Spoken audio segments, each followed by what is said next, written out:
proposal within the complex landscape of Indian politics. It is among the critical reforms in the current central government's agenda. The central idea behind One Nation, One Election is to synchronize the timings of Lok Sabha and state assembly elections so that the elections are held simultaneously and the frequency of polls is reduced throughout the country. Now let's shed some light upon the history of simultaneous elections. In the first few general elections post-independence were held simultaneously with state legislative assembly elections. While this practice continued till 1967 due to premature dissolution of some state assemblies in 1968 and 1969, the system of simultaneous elections was sadly disrupted. Now let's talk about the benefits of One Nation, One Election if it's get implemented in our country.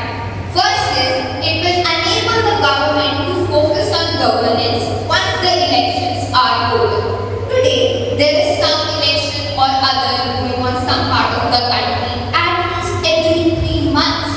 The entire attention of the country gets focused on these elections. There is a virtual paralysis of administrations at various levels in varying degrees. This reflects very badly on India's growth prospects. Do you all know that one of the main reasons behind political corruption is frequent elections? Shocking, right? The enormous amount of money has to be raised at every elections. However, these election expenses by political parties can be drastically reduced if elections are held simultaneously. There would be no duplication of fundraising, and this would save the public and business community from a lot of pressure for election donations multiple times. Now you all must be wondering if there are any challenges associated with One Nation, One Election because we have only heard about the benefits till now. To answer your question, yes, there are some challenges.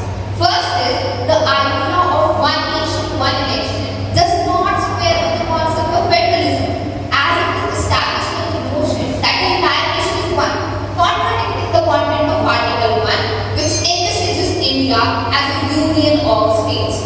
We all are aware that the main reason for implementing One Nation, One Election is to reduce the cost of elections, right? But election expenses aren't always bad. There is an economic research to suggest that such spendings by parties and candidates actually benefit the economy by boosting private consumption and serving as a stimulus.